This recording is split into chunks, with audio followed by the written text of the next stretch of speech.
Iran is not Venezuela. Is that true?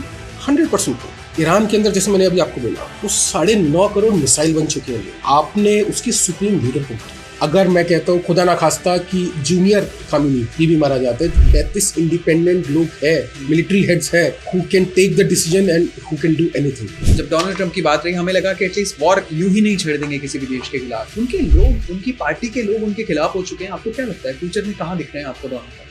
हार नहीं जाएंगे? सर हार तो ऑलरेडी स्टार्ट हो चुकी है। डोनाल्ड ट्रंप हमेशा उसकी जो स्टेटमेंट जब चालू होती है तो एक ही स्टेटमेंट है, we are super power, we are number 1। जब आपकी तरक्की यहाँ पे पहुंच जाए ना दिमाग में, तो उसका पतन चालू हो जाता है, उसका डाउनफॉल चालू हो जाता है। जो यूएसए ने कहते हैं कि ब्लंडर रहा अफगानिस्तान को लेकर, क्या हम कह सकते हैं ईरान को लेकर भी सेम होने वाली कंडीशंस? देखिए ईरान इसका बाप है, ईरान इससे नहीं रहेगा, और वो ये चीज ट्रंप के चेहरे पे झलक शायद अंडर एस्टिमेट कर लिया। उनको स्टार्टिंग से ये चीज पढ़ाई गई और ईरान 20 साल से रेडी है इस सिचुएशन के लिए। आपको नहीं लगता एक प्रोपेगेंडा फैलाया गया, एक ऐसी तरीके से बताया गया कि यूनाइटेड स्टेट्स ऑफ अमेरिका ही सब कुछ है और ईरान में कुछ नहीं हो रहा है?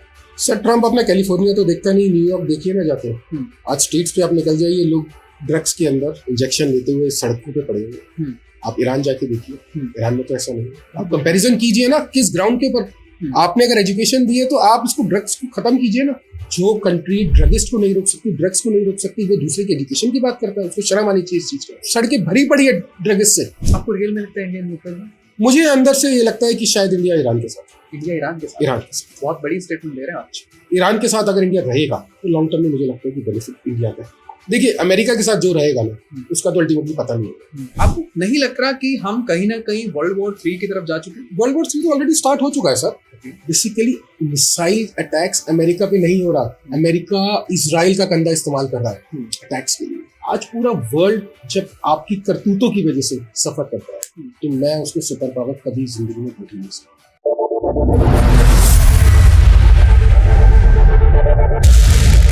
Hello hi good morning everyone, this side Ayush D Gupta and I believe आप सभी बहुत अच्छे होंगे। आज बात करते हैं देश के बारे में, आज बात करते हैं एक सॉवरेन नेशन के बारे में, लेकिन उसके साथ साथ आज हमारी कॉन्वर्सेशन रहेगी जियो पॉलिटिक्स के बारे में।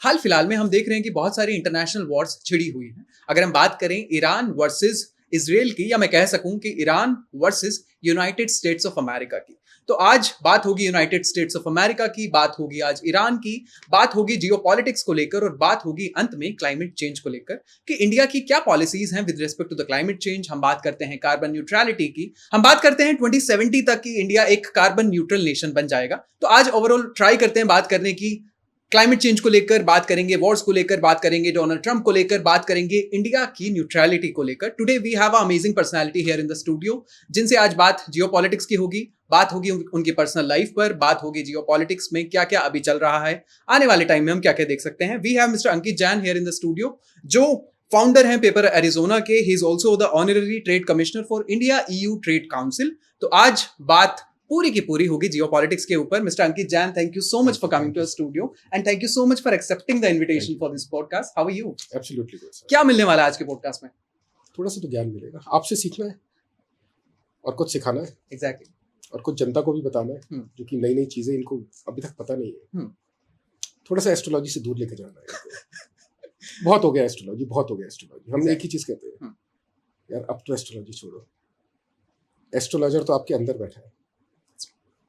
तो आज आपको पेन पेपर लेके नहीं बैठना है, आज हम एस्ट्रोलॉजी पे भी डिस्कशन नहीं करने वाले, आज बात होगी देश की। तो पूरा पॉडकास्ट देखिएगा, मिलते हैं पॉडकास्ट के बाद। Thank you. Mr. Ankit Jain, thank you so much for coming to our studio and thank you so much for accepting the invitation for this beautiful podcast. How are you?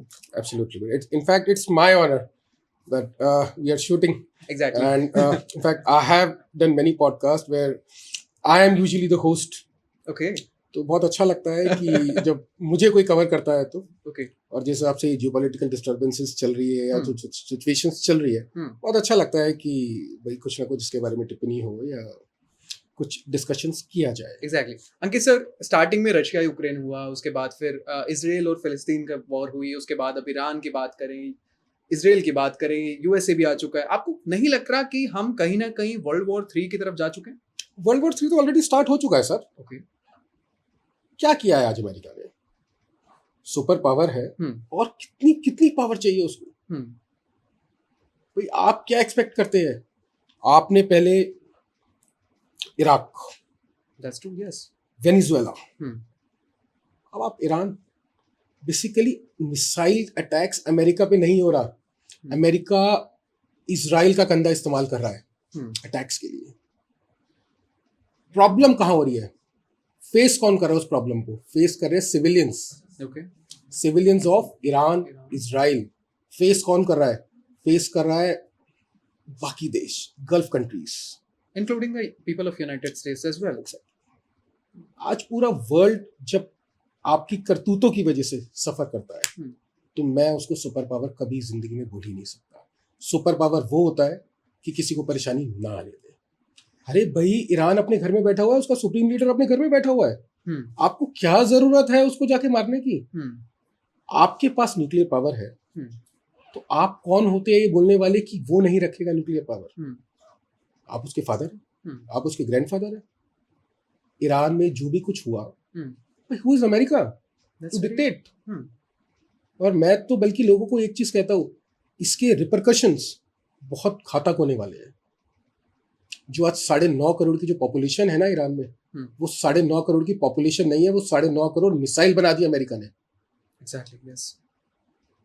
बल्कि मुझे तो आने वाले time में ये तक घबराहट नजर आती है कि आने वाले टाइम में अगर कोई अमेरिकन अमेरिका से बाहर घूमने निकलेगा एज ए टूरिस्ट तो उसकी जान के लिए कितना खतरा है सर। सिर्फ एक डोनाल्ड ट्रंप की वजह से अमेरिकन्स भी डोनाल्ड ट्रंप को लाइक नहीं कर रहे हैं। ठीक है, बहुत से लोग कहते हैं कि प्रो अमेरिका है, पॉलिसीज प्रो अमेरिकन है।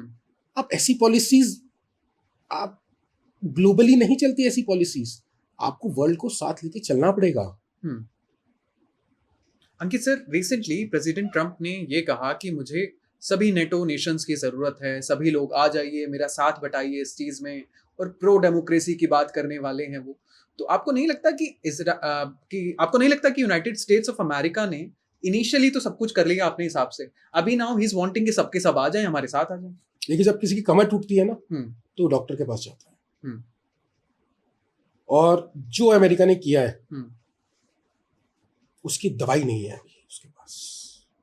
उसने शुरुआत तो कर दी लेकिन खत्म करना अमेरिका के हाथ में नहीं है। ईरान को अंडर एस्टिमेट करना अमेरिका की सबसे बड़ी भूल थी, जिसको कि पूरा वर्ल्ड देखेगा।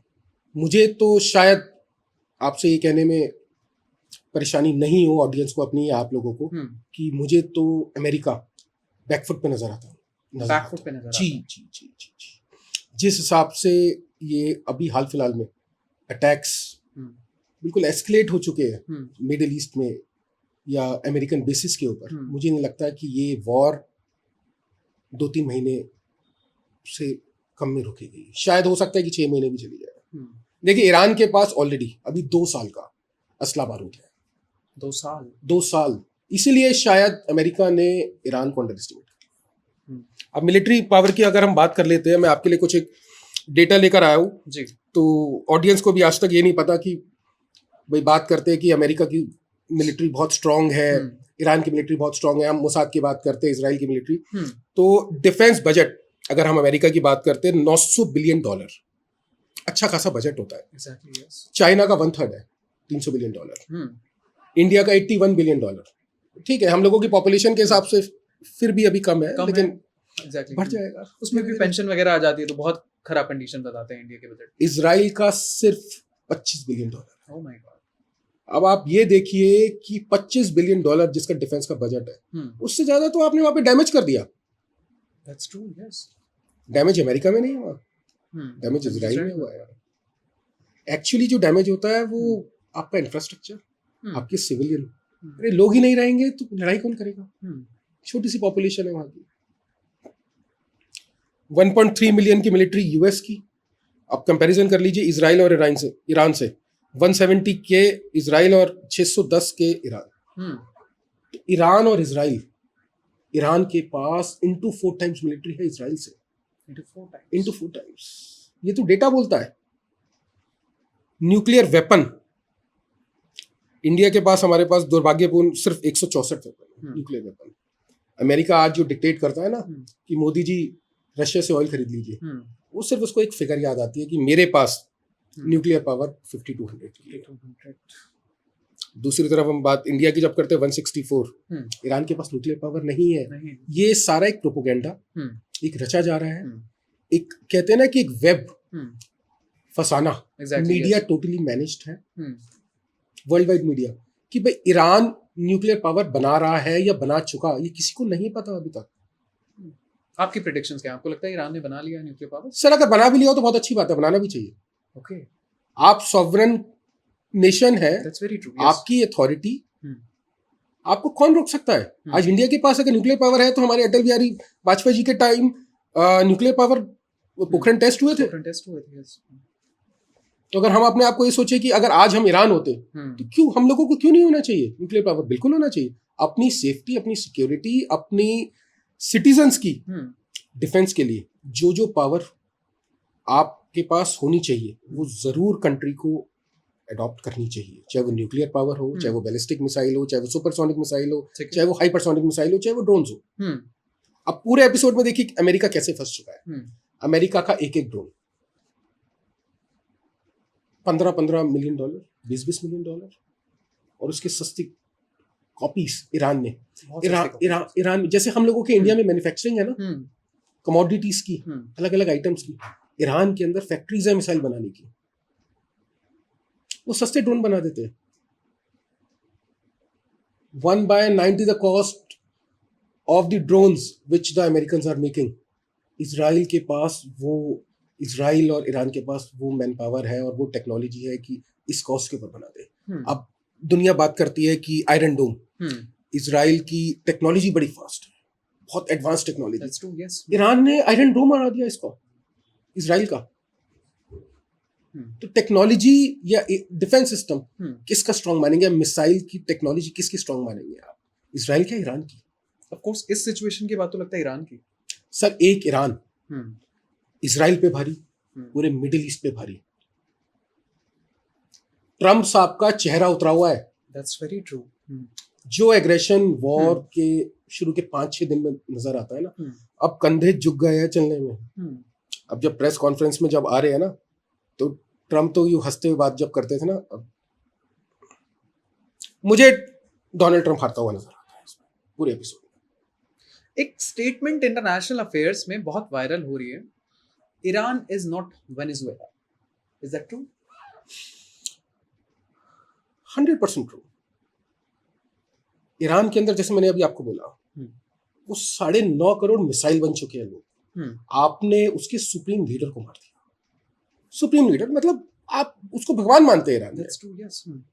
हालांकि बहुत सारी सोशल मीडिया पे क्लिप्स भी आई कि लोग कंपैरिजन कर रहे हैं Iran before 1979 and Iran post 1979। वो कम्युनिटी बहुत छोटी है। क्रिटिक्स तो हर कंट्री में होते हैं, क्रिटिक्स के हमारे इंडिया में नहीं है। We do have, yes. आज अगर हम लोग 150 CR की पॉपुलेशन है तो हमारे यहाँ पे भी क्रिटिक्स मिलेंगे, अगेंस्ट गवर्नमेंट वाले लोग मिलेंगे। 10% 15% हमेशा रहते हैं। ऑपोजिशन तो हमें हमेशा रहता ही है ना, बट ईरान के अंदर कोई ऑपोजिशन नहीं है। मुझे नहीं लगता कि ईरान के अंदर कोई ऑपोजिशन है, और वो लोग सड़क पे आ चुके हैं क्योंकि शायद डोनाल्ड ट्रंप ने इनके सुप्रीम लीडर, जिसको कि भगवान मानते हैं ये खामेनी, मार दिया। और ईरान ने अपना स्ट्रक्चर, टॉप स्ट्रक्चर ऐसे बना रखा है, 35 इंडिपेंडेंट इनके हेड्स हैं।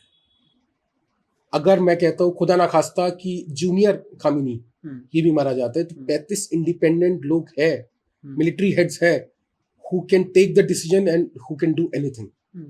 वो बेसिकली पैरेलल एजेंसीज उन लोगों ने बना दी है अपनी। कमांडिंग अथॉरिटी जिसको हम कहते हैं ना, कमांडिंग ऑफिसर्स 35 है वो। उनको स्टार्टिंग से सिखाया गया है कि you have to be prepared for all the situation. America के लिए ये सिचुएशन नहीं, नई सिचुएशन है कि मेरे को एक प्लॉटेड है कि मेरे को I have to do attack on Iran. Israel का सारा लिया, इजराइल का कंधा तोड़ ही दिया उन्होंने। आज कितनी अफवाहें आ रही है, Netanyahu dead. Exactly, yes yes yes yes. आपको क्या लगता है, डीप फेक है या फिर इन रियलिटी? मुझे तो 100% डीप फेक नजर आता है। भाई पहले तो रिंकल्स की बात करते हैं, तो रिंकल्स नहीं है। एक्सपर्ट्स कहते हैं कि अगर कंट्री को इतना ही जताना है कि ही is alive, why don't he come on the live media conference? Exactly, live, आप लाइव मीडिया के अंदर लाइव आ जाइए ना। क्या दिक्कत है आपको? जब आप अपने आप को प्रूफ करने के लिए क्लिप्स निकालते हैं, इसका मतलब दाल में कुछ ना कुछ काला है। और इस स्टेज के ऊपर Israel is trying to prove that he is alive. Ankit sir, लेकिन ऐसे तो फिर अगर हम बात करें अली खमीनी की, तो वो भी बहुत सारे लोग कह रहे हैं कि ही is also alive. Sir already जो उनकी फैमिली है वो ऑलरेडी इस चीज को एक्सेप्ट कर चुकी है। और जिस हिसाब से हमने सब मीडिया के अंदर देखा कि जब आपकी गवर्नमेंट ही किसी चीज को एक्सेप्ट कर लेती है, तो मुझे नहीं लगता कि इन बातों के अंदर, मैं इस बात को खारिज करता हूँ। ठीक है। जो हमारे अली खामेनी है is officially declared dead by the government of Iran. तो गवर्नमेंट कोई भी अपने सुप्रीम लीडर के लिए ये गलत स्टेटमेंट नहीं देगी, कोई भी नहीं देगी उसको। उनको भगवान मानते हैं, जैसे हम मोदी जी को भगवान मानते हैं वैसे वो उनको भगवान मानते हैं। अंकित सर, एक हाइपोथेटिकल सिचुएशन क्रिएट करते हैं। फॉर एग्जांपल, अभी पॉटस यानी कि president of the United States of America अगर अभी जो बाइडेन होते तो क्या पॉलिसीज एग्जैक्टली ऐसी रहती? सर जो बाइडेन तो मैं तो कहता हूं बॉडी डबल है। ओके। मुझे जो बाइडेन हाल फिलहाल में जो मैं इनको नोटिस कर रहा हूँ, मैं तो बहुत बड़ा फैन हूँ जो बाइडेन का। मैं कुछ टाइम से जो नोटिस कर रहा हूँ, जो उनकी हैंड की मूवमेंट्स है, the way he speaking, the way he is reacting, is basically you can say human robot, humanoid, जिसको हम कहते हैं ह्यूमनॉइड रोबोट। मुझे असली नजर नहीं आ रहे वो। कुछ क्लिप्स के अंदर तो ऐसा भी नजर आता है कि वो शायद अपनी आंखों को हल्का सा यूं करते हैं और सम ब्लैक स्पॉट्स आइडेंटिफाई होते हैं। Exactly, yes. और जो हैंड मूवमेंट्स है बड़ी शेकी मूवमेंट्स है। और रिएक्शन टाइम, जो यूजुअली एक इंसान का जो रिएक्शन टाइम होता है, वो रिएक्शन टाइम उनका बहुत कम है, जो एक ऑप्टिमम एक रिएक्शन टाइम होना चाहिए। So he is not trying to cope with the situation कि अगर वो प्रेस कॉन्फ्रेंस में है तो वो भूल जाते हैं कि recently I have shaked hand with the president of America. तो ये चीजें एक नॉर्मल इंसान से, जो कि एक 25 तक एक प्रेसिडेंट रहा हो, मैं एक्सपेक्ट नहीं कर सकता। और फिर मैंने कुछ तहकीकात करी, कुछ उनके पुराने स्पीचेस मैंने उठाई, ठीक है। और रिसेंट के अंदर जो उनका बिहेवियर मैंने जो देखा, तो काफी मेरे को जमीन आसमान का नजर आया। और देखिए ये सब चीजें जो हम हॉलीवुड मूवीज में जो देखते थे ना आज से 4 साल 5 साल पहले, ये एक्चुअली एग्जिस्ट करती है भाई। जब हवा के अंदर हेलीकॉप्टर उड़ सकता है या मिसाइल 2-2, 3-3 हज़ार किलोमीटर जा सकती है, एक बॉडी डबल को बनाना तो बहुत मामूली सी बात है। मास की तो है। अंकित सर, जब हम प्रेसिडेंट डोनाल्ड ट्रंप की बात करते हैं तो why he is so unpredictable? मतलब हमें जब लगा कि इलेक्शन के बाद हमें लगा कि प्रो इंडिया पॉलिसीज रहेंगी, जब डोनाल्ड ट्रंप की बात रही हमें लगा कि एटलीस्ट वॉर यूं ही नहीं छेड़ देंगे किसी भी देश के खिलाफ। उनके लोग, उनकी पार्टी के लोग उनके खिलाफ हो चुके हैं। आपको क्या लगता है फ्यूचर में कहाँ दिख रहे हैं आपको डोनाल्ड ट्रंप? हार नहीं जाएंगे? सर हार तो ऑलरेडी स्टार्ट हो चुकी है। जब आदमी की तरक्की उसके दिमाग में चढ़ जाए ना, डोनाल्ड ट्रंप हमेशा उसकी जो स्टेटमेंट जब चालू होती है तो एक ही स्टेटमेंट है, we are super power, we are number 1। Yes. जब आपकी तरक्की यहाँ पे पहुंच जाए ना दिमाग में, तो उसका पतन चालू हो जाता है, उसका डाउनफॉल चालू हो जाता है। और शायद यही एक चीज ऐसी है जो अमेरिका का डाउनफॉल बनेगा। इनका तो लोगो था प्रॉपर, इनका मेंशन करते थे मेक अमेरिका ग्रेट अगेन, मागा। तो ये तो देखिए मेक अमेरिका ग्रेट अगेन वो चीज समझ आती है। मैंने आपको क्या बोला कि तरक्की, ठीक है, या number 1, no one is permanent. Donald Trump permanent नहीं है ना। 10 साल, 15 साल, 20 साल, कोई ना कोई तो आएगा। तब तक अमेरिका शायद नंबर 1 नहीं। मुझे तो इनफैक्ट अगले 2 साल बाद अमेरिका नंबर 1 नजर नहीं आता। जो पॉलिसीज, जिस हिसाब से अमेरिका आगे बढ़ रहा है, और सुबह स्टेटमेंट कुछ, शाम को कुछ, शायद भूलने की बीमारी है डोनाल्ड ट्रंप को। उनको ये नहीं पता होता कि मैंने सुबह क्या बोला और शाम को क्या बोला। कभी टैरिफ 200%, कभी 50%, कभी 60%, कभी 20%, उनको पता ही नहीं होता कि 2 दिन पहले क्या। तो इसको डेमोक्रेसी में मैं कंसीडर नहीं करते। और लोग बहुत खुश नहीं है। आज आप सर्वे करा लीजिए, तो लोगों का सबसे बड़ा दुर्भाग्यपूर्ण डिसीजन जो रहा वो डोनाल्ड ट्रंप को चूज करना। अंकित सर, हम इंटरनेशनल अफेयर्स में इंडिया और ईरान के टाइज को हमेशा पढ़ते थे, लेकिन आज हाल फिलहाल में ऐसा लग रहा है कि हमें चाइना और ईरान के टाइज के बारे में ज्यादा पढ़ने की जरूरत है। आपको लगता है कि चाइना और ईरान की बहुत करीबी दोस्ती हो चुकी है? सर दोस्ती आज से नहीं है, दोस्ती बहुत पुरानी है। आपको शायद इस बारे में पता भी नहीं होगा कि चाइना में 80% ऑयल ईरान से होता है। 80% ऑयल, या ईरान का 80% ऑयल कह लीजिए कि चाइना के पास। अब जाता कैसे है वो भी समझ लीजिए। ईरान से मलेशिया, वहां पे रीलेबलिंग होती है कि ये ना पता लगे कि this oil is coming from Iran, और वो उसके बाद सीधा चाइना चला जाता है। और उसकी जो ट्रेडिंग जो होती है, जैसे हम आजकल बात करते हैं पेट्रो डॉलर, उसकी करेंसी रहती है युआन। ठीक है, आपस में एक बायलैटरल ट्रेड, एक स्ट्रॉन्ग ट्रेड सिस्टम बन चुका है चाइना और ईरान का। भाई आपने ऑयल से की जो पेमेंट करी है, basically they will have to spend the currency yuan. तो अच्छे बायर्स है दोनों के दोनों, एक दूसरे की कमोडिटीज के, वो ऑयल का और वो अदर देन ऑयल। तो रिलेशंस बहुत स्ट्रांग है। कभी उन रिलेशंस को हाईलाइट नहीं किया है, कभी उस ट्रेड को हाईलाइट नहीं किया गया।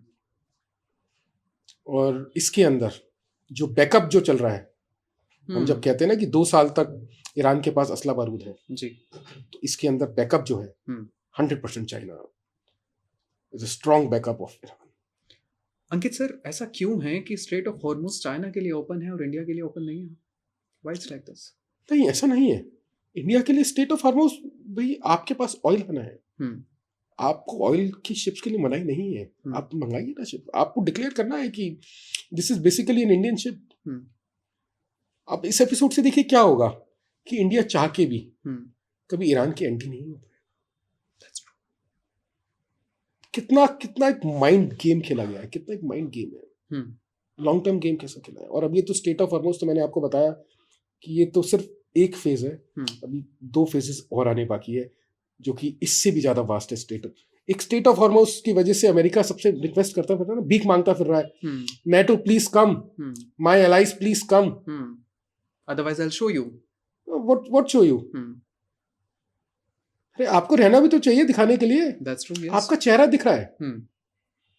बड़ा उदास सा कल मैंने देखा, प्रेस कॉन्फ्रेंस करने आया, बहुत उदास सा। मुझे लगता है सोया नहीं, जैसे हम लोग मिसाइल अटैक्स में सोए नहीं थे ना जी, मुझे लगता है सोए नहीं है। और कितनी जिंदगी रह गई आज ट्रम्प की, 10 साल 15 साल मैक्सिमम।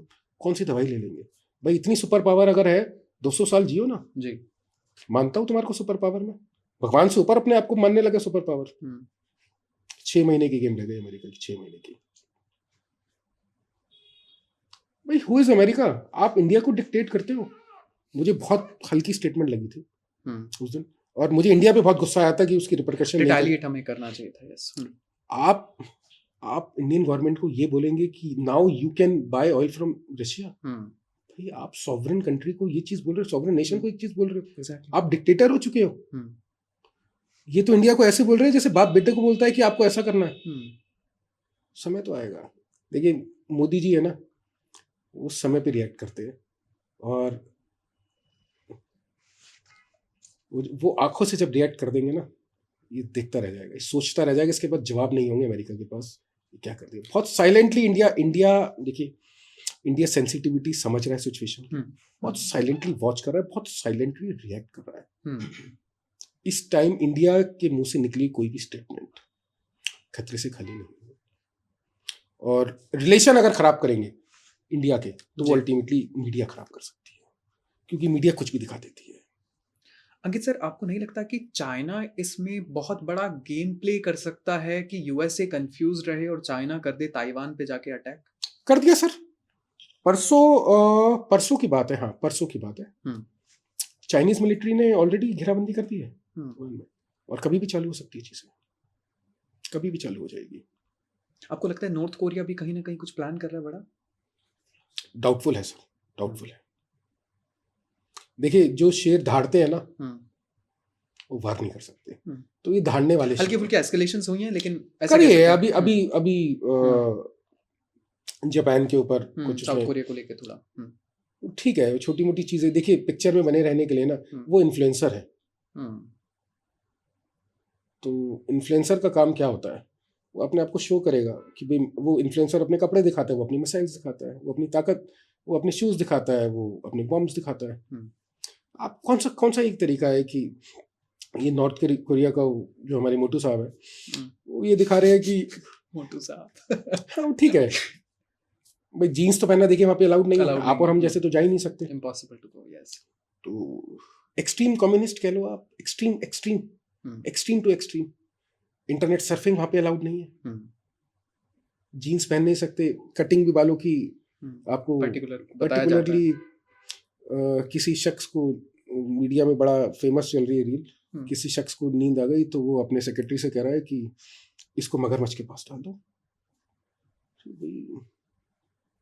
जहाँ की जनता को अगर जो चीफ है कीड़े मकोड़े अगर ट्रीट करे, और फिर हम अपने देश को क्रिटिसाइज करते हैं कि हमारे देश में आज़ादी नहीं है। How sad it is. Ankit sir, इस पूरे गेम में मुझे ऐसा लगता है कि Russia is the winner. Russia, sir मैं चाइना को विनर मानता हूं। चाइना को मानते हैं, अल्टीमेटली चाइना विनर है। रशिया सेकंड नंबर पे आप कह सकते हैं, बट चाइना जितना इंफ्रास्ट्रक्चर, मैन पावर या बजट या जो माइंड है या जो टेक्नोलॉजिकली एडवांसमेंट है, उतनी शायद रशिया की।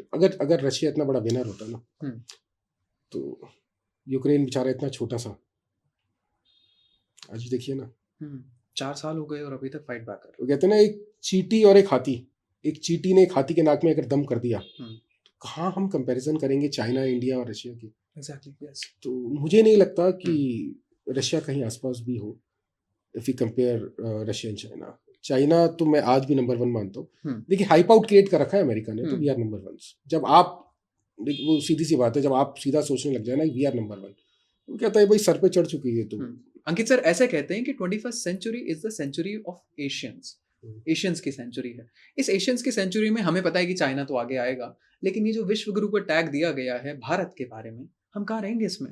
100% आगे रहेंगे, 100%। देखिए चार super power, China number 1, Russia, तीसरा नंबर इंडिया। कोई नहीं रोक सकता सुपर पावर बनने से। और इसका सारा करता धरता जो है वो अमेरिका है। अगर आज ही अमेरिका में डिस्टर्बेंस नहीं होती तो शायद हम सुपर पावर बनने की तरफ नहीं। हाल फिलहाल में अमेरिका के एक डिप्लोमेट ने यह भी कहा कि हम इंडिया को चाइना बनने नहीं देंगे। Who is United States of America to comment on India like this? और इसके बाद भी इंडिया के बहुत बड़े डिग्निटरीज की मैं बात करूं, बहुत बड़े पॉलिटिशियंस की बात करूं, किसी का कोई स्टेटमेंट नहीं आता सर। हम चुप हो जाते हैं। ठीक है सर, हमारे को चाइना बनना भी नहीं, हम इंडिया में खुश है, हमें किस लिए चाइना बनना? और वो कुछ भी बकते रहते, ठीक है, उनका काम है बकना। तो बक रहे हैं तो बकने दीजिए। हमें सिखाया गया है ना, थोड़ी बहुत चीजें तो सिखाई गई है। कोई गाली बक रहा है तो बकने दो। और चाइना कौन सा खराब हो गया? सुपर पावर है। चाइना नहीं बनने देंगे कि क्या मतलब है? आप उसको पॉजिटिव ले लीजिए ना। That's true, yes. हमने उसको पॉजिटिव लिया। चाइना में क्या कमी है? आज आप अपनी ट्रेड देखिए ना, चाइना से कितनी है। आप डेटा निकालिए कि आपकी डिपेंडेंसी चाइना से कितनी है। चाइना नहीं बनने देंगे का क्या मतलब है? चाइना के पास मैन्युफैक्चरिंग बहुत अच्छी है। चाइना के पास टेक्नोलॉजिकली ही वेरी एडवांस। चाइना की मिलिट्री देख लीजिए, हम लोगों से बड़ी मिलिट्री है। चाइना का न्यूक्लियर देख लीजिए, चाइना के पास गोल्ड देख लीजिए, चाइना के पास मेटल देख लीजिए। तो चाइना ने कैसे नहीं बनने देंगे? अंकित सर, 2047 तक विकसित भारत का हमने टारगेट लिया है। प्राइम मिनिस्टर मोदी हर जगह कहते हैं।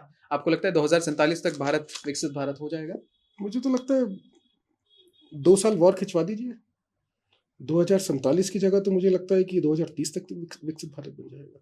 देखिए सब कुछ ट्रम्प के हाथ में है। विकसित भारत को बनने के लिए भी ट्रम्प का देखिए, जिसने बिगाड़ा है बना के तो हो ही जाएगा।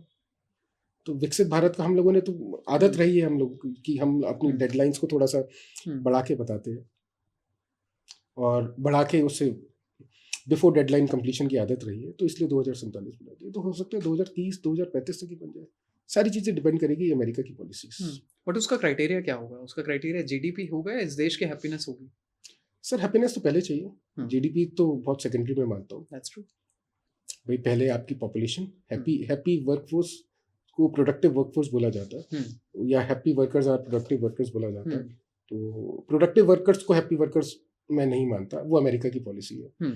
वहाँ आर्ली बेस चलता है, डेली बेस चलता है, हमारे यहाँ मंथली चलता है। अगर आपके पास ये पावर होती कि आप देश के बड़े डिसीजन ले सकते हैं, तो इस देश के ऐसे क्या बड़े डिसीजन लेते जो आपको लगता है कि इमीडिएटली हमें लेनी चाहिए? सर मैं डिफेंस को और स्ट्रॉन्ग करता। आज ये $81 बिलियन का जो बजट है ना, शायद ये बजट ये समय आ चुका है कि ये बजट को डबल किया जाए। और जितने हमारे पास 2-3 एयरक्राफ्ट कैरियर्स है, शायद मैं अमेरिका से ज़्यादा, क्योंकि देख लिए कोई बड़ी बात नहीं है आने वाले टाइम में। आज जिस हिसाब से भारत आगे बढ़ रहा है, पूरे वर्ल्ड की नज़र भारत पे है, और अमेरिका तो शुरू से सन की खोपड़ी रहा ही है, तो कोई बड़ी बात नहीं है कि अगले 2 साल बाद अमेरिका सीधा बोल दे कि मेरा तो नेक्स्ट टारगेट इंडिया है। तो we have to be prepared. America कुछ भी कर सकता है, तो हमें आपको एक रेडी होना पड़ेगा हम लोगों को टू फाइट। देखिए हम लोग ना वार नहीं करते, बट अपने आप को डिफेंड तो करना है। आज ईरान क्या कर रहा है? ईरान ने अपने आप को डिफेंड किया, स्टार्ट नहीं किया, और देखिए हक बनता है और बहुत अच्छा डिफेंड कर रहा है। अच्छा अंकित सर, ईरान को रिटेलिएट करने की पूरी पावर है, करना भी चाहिए, लेकिन आपको नहीं लगता अगर ईरान को रिटेलिएट करना था तो सिर्फ इजराइल को लेकर करते? उसने पूरे मिडिल ईस्ट को कवर कर लिया।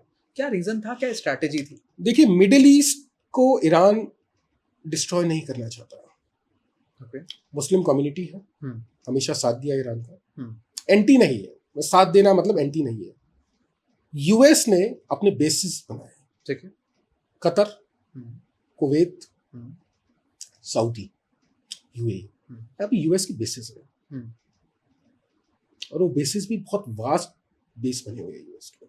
अब एक बेस पे 10-10 हज़ार एम्प्लॉइज, मिलिट्री मेंस एम्प्लॉइज कह लीजिए यूएस के, 10 से 15 हज़ार औसतन इनके मिलिट्री मेंस एम्प्लॉइज वहाँ पे रहते हैं। तो उनका टारगेट ईरान के ऊपर जो भी हमले हो रहे हैं वो उन बेसिस से हो रहे हैं, ठीक है। और अभी कल की बात है, परसों की बात है, कि जूनियर खामेनी ने एक स्टेटमेंट दी है कि जितने भी बेसिस हैं यूएस के, इसको बंद किया जाए। देखिए वो बेसिस सेटअप इसलिए हुए थे कि इन देशों की डिफेंस सिस्टम स्ट्रांग हो। देखभाल कौन कर रहा है? अमेरिका कर रहा है। आज प्रॉपर तरीके से इंटरसेप्ट नहीं हो पा रही मिसाइल्स। अगर कुवैत के ऊपर 150 मिसाइल गिरी है, 10 मिसाइल इंटरसेप्ट नहीं हो पाई, तो ऐसा कौन सा आपका सिस्टम आ गया, डिफेंस सिस्टम? और टोटल ये जो बेसिकली जो डील है, ये सारी की सारी पेट्रो डॉलर। देखिए शुरू से मिडिल ईस्ट को तो शुरू से बोला जाता है फाइनेंसर। ऑयल बहुत है, काम करना नहीं है, उनका बेसिक काम रहा है फाइनेंसिंग। वर्ल्ड वाइड जितनी फाइनेंसिंग चलती है, जैसे हम पहले बात करते हैं लाइबर टाइबर की, उसके बाद ये मिडिल ईस्ट उभरा। मिडिल ईस्ट ने बोला we will going to finance, और मुझे इसका फ्यूचर खतरे नजर आता है। अंकित सर, जो अफगानिस्तान में हुआ, यानी कि जो यूएसए ने एक कहते हैं कि ब्लंडर रहा अफगानिस्तान को लेकर, क्या हम कह सकते हैं ईरान को लेकर भी सेम होने वाली है कंडीशंस? देखिए ईरान इसका बाप है, ओके, ईरान इससे नहीं दबेगा, और वो ये चीज ट्रंप के चेहरे पे झलकती है। शायद अंडर एस्टिमेट कर लिया। मैं फिर ये एक बार और रिपीट करता हूँ, 9.5 करोड़ मिसाइल है, 9.5 करोड़ आदमी नहीं, 9.5 करोड़ मिसाइल है। इनको स्टार्टिंग से ये चीज पढ़ाई गई है, और ईरान 20 साल से रेडी है इस सिचुएशन के लिए, उसको पता था।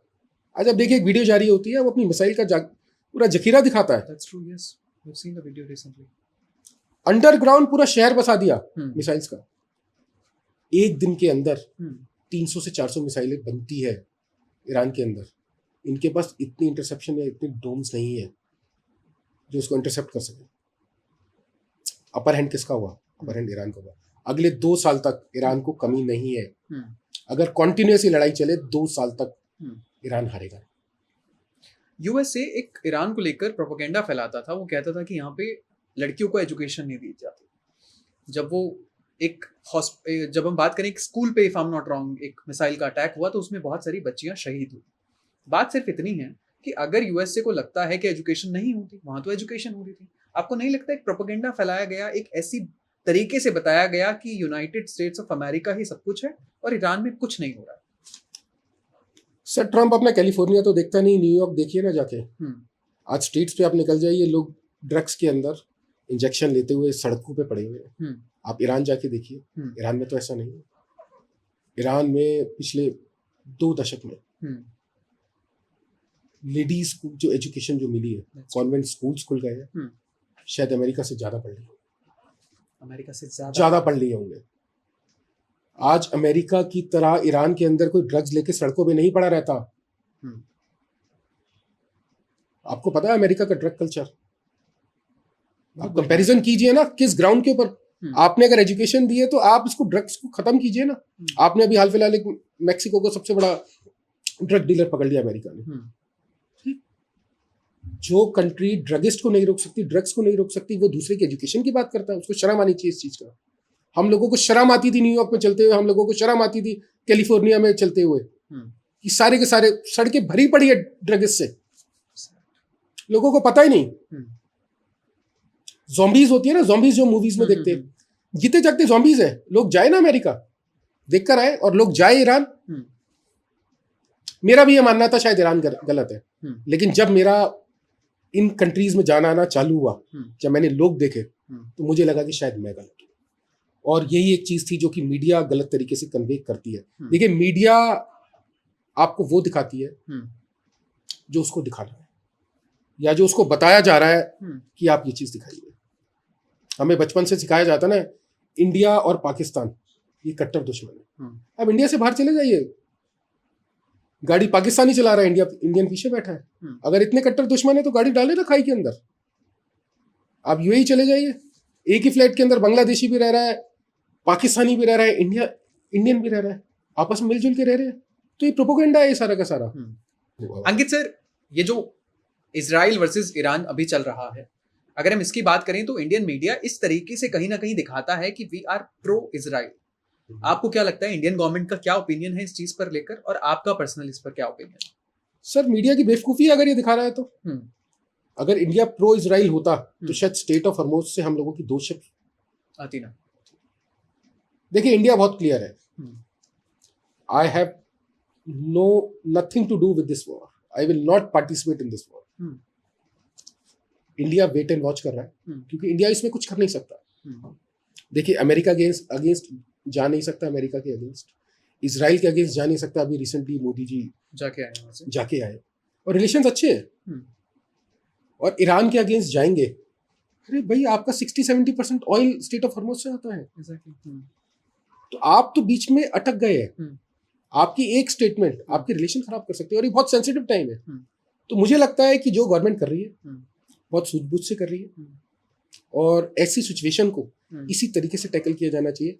कई बार जब आदमी को कुछ चीज समझ नहीं आए तो उसको साइलेंट हो जाना चाहिए, और आपने किसी भी बड़े लीडर की स्टेटमेंट हाल फिलहाल में नहीं देखी।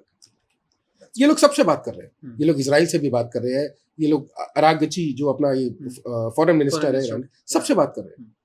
भाई, एक घर में लड़ाई है तो आप सारे मेंबर से बात कीजिए ना। तो वर्ल्ड लड़ाई खेल रहा है, सबसे बात कर रहे हैं। अंकित सर, आपको नहीं लगता कि यूएसए ने इंडिया का यूज किया, और इस वजह से क्या हुआ, हमारी चाबार पोर्ट को लेकर भी जो चीजें थी वो खराब हो गई, ईरान के साथ हमारे रिलेशंस खराब हो गई। ईरान वो देश है जिसके साथ हमारे कल्चरल टाइज बहुत पहले से रहे, शायद इजराइल से भी ज्यादा रहे हैं। तो आपको नहीं लगता कि यूएसए के चक्कर में हमने ईरान से दोस्ती खराब कर ली? देखिए, दोस्ती खराब नहीं है, अब समय आ चुका है कि दोबारा दोस्ती बन जाएगी। ओके। अमेरिका जैसे जैसे बैकफुट पे आता जा रहा है, ईरान की ब्रांडिंग और स्ट्रांग होती जा रही है। वर्ल्ड देख रहा है कि जो आदमी अमेरिका के साथ खड़ा हो सकता है, अमेरिका से ऊपर जा सकता है। वर्ल्ड को तो इतनी भी उम्मीद नहीं थी कि एक भी मिसाइल अटैक इजराइल पे हो जाएगा। अरे, जो इजराइल वर्ल्ड को डिफेंस सिस्टम प्रोवाइड करता हो, उस पर अगर अटैक्स हो रहे हैं, हाइपरसोनिक मिसाइल, वॉरहेड्स देखिए आप उसके, क्लस्टर मिसाइल्स, सोची भी नहीं होगी लोगों ने। देखिए, अभी सेजल मिसाइल छोड़ी है इसने 2 दिन पहले, उसकी स्पीड, इंटेंसिटी अमेरिका भी देखता है।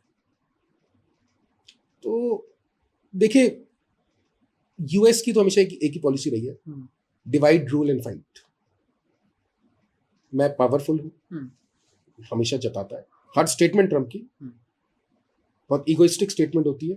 इनफैक्ट रिपोर्टर्स को भी बोल देता है वो, तो आज आप अगर इंटरव्यू लेने चले जाए, वो तो रिपोर्टर्स को बोलता था, you are useless, your channel is of no use. You don't- particular ideologies बताते हैं, हाँ। That's very true. अभी हाल फिलहाल में एक लेडी रिपोर्टर है, बुरके में आई थी, उसको उन्होंने बहुत बहुत अपशब्द बोले, क्योंकि नहीं बोलना चाहिए। तो अमेरिका को ट्रंप लेके दबा देगा।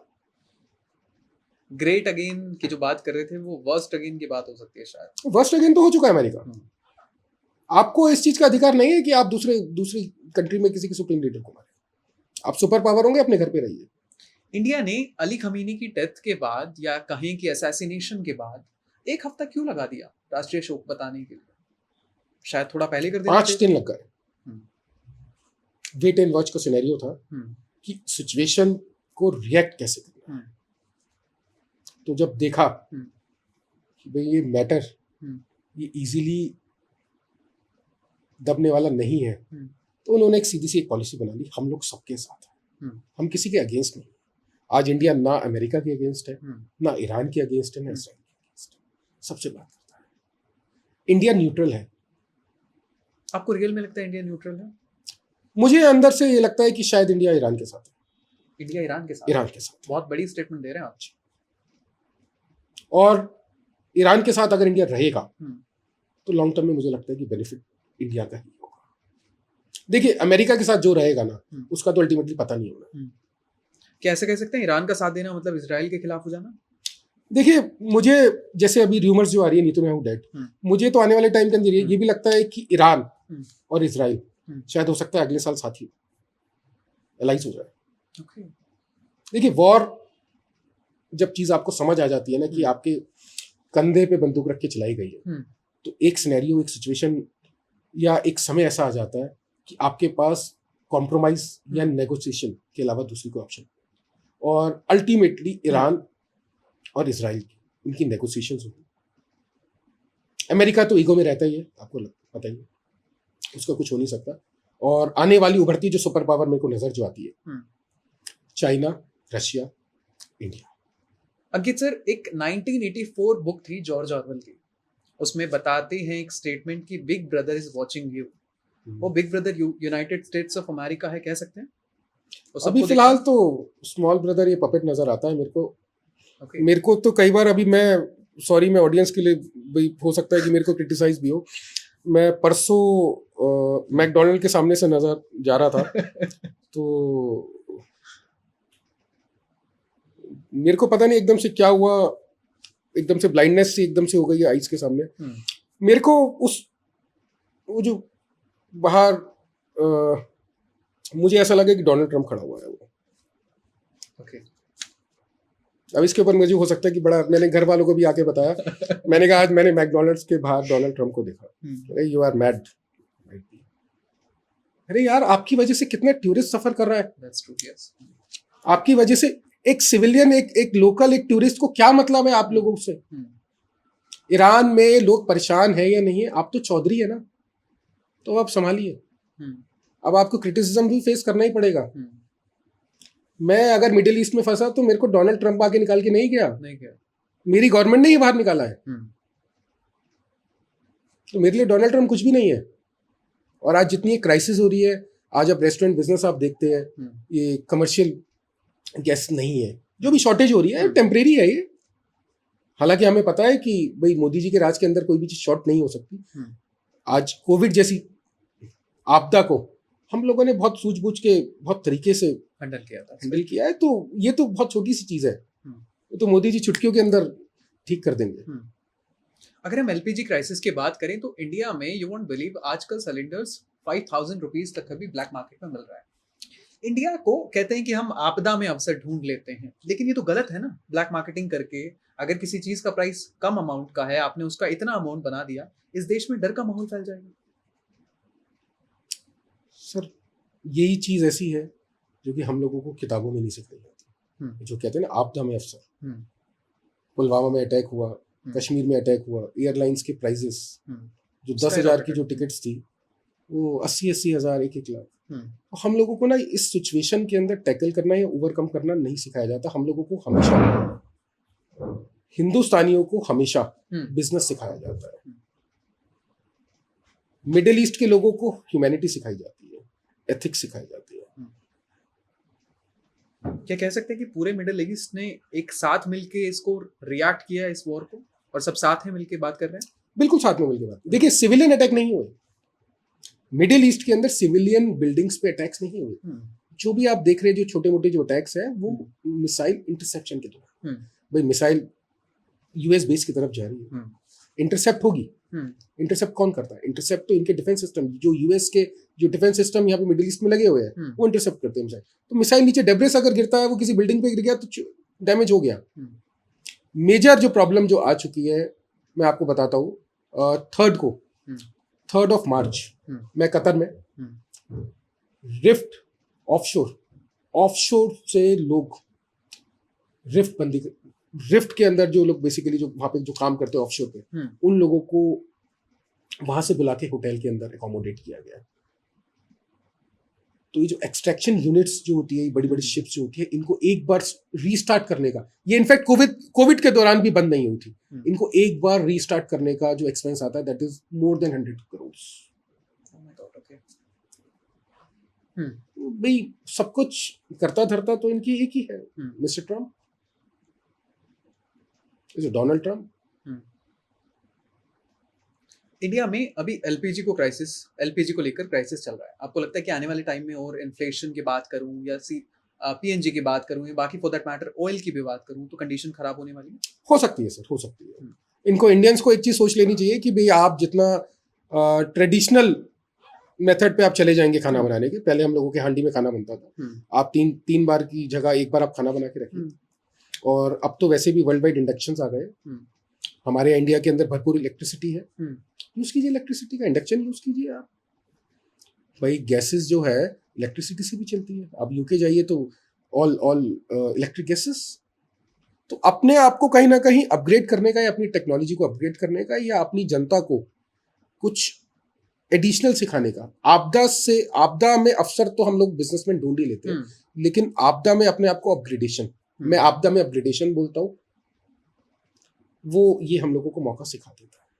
जैसे हम लोगों ने एक पेशेंस सीखी थी ना कोविड के दौरान, घर में रहना, पेशेंस। आपने देखा होगा कि सब कुछ बहुत ग्रीन हो गया था अचानक से। तो हर चीज के अंदर मेरे हिसाब से पॉजिटिव सोचना चाहिए। और मैं तो लोगों से हाथ जोड़ के विनती करूंगा कि जो ये होर्डिंग ब्लैक मार्केटिंग कर रहे हैं, कि कोविड के दौरान, मैं आपको लाइव एग्जांपल्स बहुत सारे अगर बोलेंगे तो मैं दे दूंगा, कोविड के दौरान जिन लोगों ने गलत रूप से पैसे कमाए हैं, उससे 100 गुना पैसे वो लोग देके गए हैं वापसी अगले 2 साल के अंदर।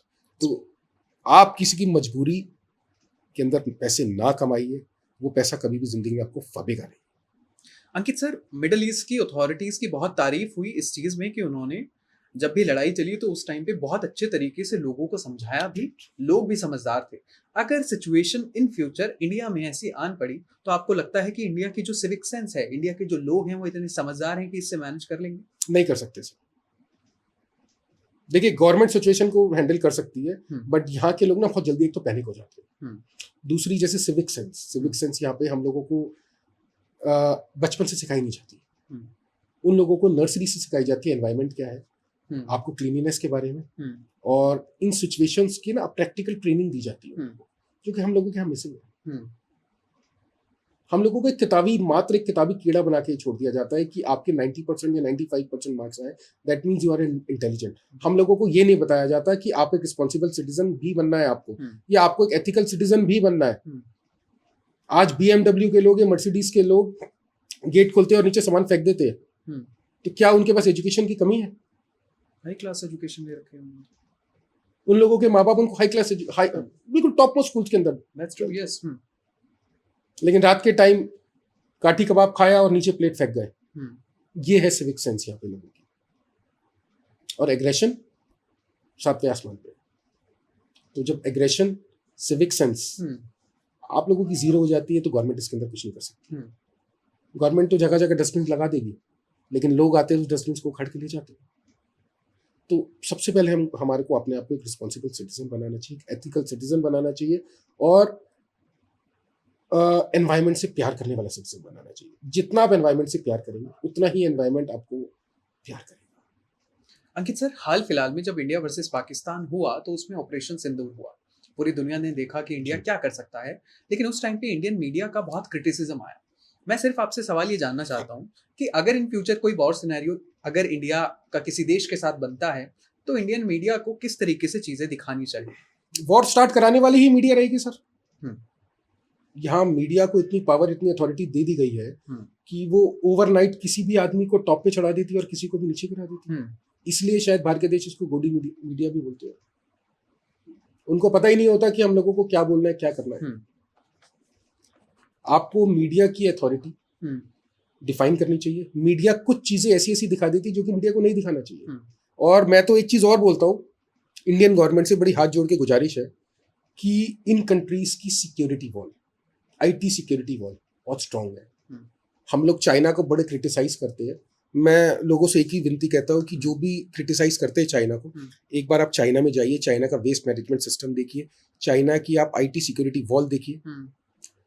चाइना के अंदर कोई भी information which is in China without their approval, without their authority, it cannot travel outside China. This is what is called a security wall. मैं security wall वो कह रहा हूँ कि आपकी इंफॉर्मेशन आपकी बाउंड्री से बाहर नहीं जा सकती, इसको कंट्री की सिक्योरिटी वॉल बोलते हैं। और अब समय आ चुका है कि इंडिया अपनी एक स्ट्रॉन्ग सिक्योरिटी वॉल बनाए। अगर आज ईरान के पास सिक्योरिटी वॉल होती तो शायद अली खेमेनी जिंदा होते हैं। ये मैं बहुत बड़ी स्टेटमेंट आपको दे रहा हूँ। हम कमियां निकालते हैं ना, ईरान की सबसे बड़ी कमी रह गई थी सिक्योरिटी वॉल की। सब कुछ बना लिया, एक सिक्योरिटी वॉल नहीं बना पाए। आपने 3000, 5000, 50,000 मिसाइलें से क्या होगा? बेसिक इंफ्रास्ट्रक्चर आप बनाओ। और अब आने वाले टाइम पर बेसिक इंफ्रास्ट्रक्चर है जो कि सबसे स्ट्रांग इस टाइम चाइना के पास। तो हमें अच्छी चीजें चाइना से, रशिया से सीखनी चाहिए, नॉर्थ कोरिया से सीखनी चाहिए। बहुत स्ट्रांग सिक्योरिटी वॉल बना लिया, बहुत स्ट्रांग। अंकित सर, डी डॉलराइजेशन की बात करते हैं। बहुत सारे लोग कहते हैं, बहुत सारे देश कहते हैं, फॉर एग्जांपल मैं बात करूं रशिया की, चाइना की या ब्रिक्स नेशन की भी बात करूं, तो वो लोग कहते हैं कि हमें एक मिलकी करेंसी बनानी चाहिए जो डॉलर के खिलाफ रहे। आपको लगता है आने वाले टाइम में कुछ इस तरीके से हम देख सकते हैं कि डॉलर का डाउनफॉल शुरू हो जाएगा? सर 2 साल के अंदर डॉलर आज 90 से मेरे को तो हाफ नजर आता है। मेरे पास शायद 2-3 हज़ार डॉलर थे, तो मैंने तो आज घर में बोल दिया कि भाई इसको कैश करा लीजिए। सीरियसली? देखिए, जैसे जैसे अमेरिका वॉर में हारता जाएगा, डॉलर गिरता जाएगा। अमेरिका के पास सिर्फ एक ही करेंसी बची है, गोल्ड। और शायद यही रीजन था कि डोनाल्ड ट्रंप ने लास्ट ईयर इसको प्रोडक्टिव एसेट डिक्लेयर कर दिया कि भाई ये आपका एसेट है, प्रोडक्टिव एसेट है। आपकी करेंसी आपका एसेट नहीं है, अमेरिकन डॉलर एसेट नहीं है। बहुत से लोग होते हैं इन्वेस्टमेंट कर देते हैं डॉलर्स के, तो अब समय नहीं है डॉलर्स के अंदर इन्वेस्टमेंट करने का। अब समय है कि डॉलर को डिस्पोज ऑफ कर दो, डॉलर को कैश करा लीजिए, क्योंकि dollar is at its peak. इससे ऊपर तो अब नहीं जाने जाएगा। और ये टोटल वॉर ही डॉलर, पेट्रो डॉलर, या अभी मैं आपको चाइना के बारे में बहुत बढ़िया किस्सा बताऊंगा कि ईरान को बैकअप कौन करता है, या ये पूरा एपिसोड बेसिकली हो किस ले रहा है, वो भी इसके बारे में डिस्कस करेंगे अभी।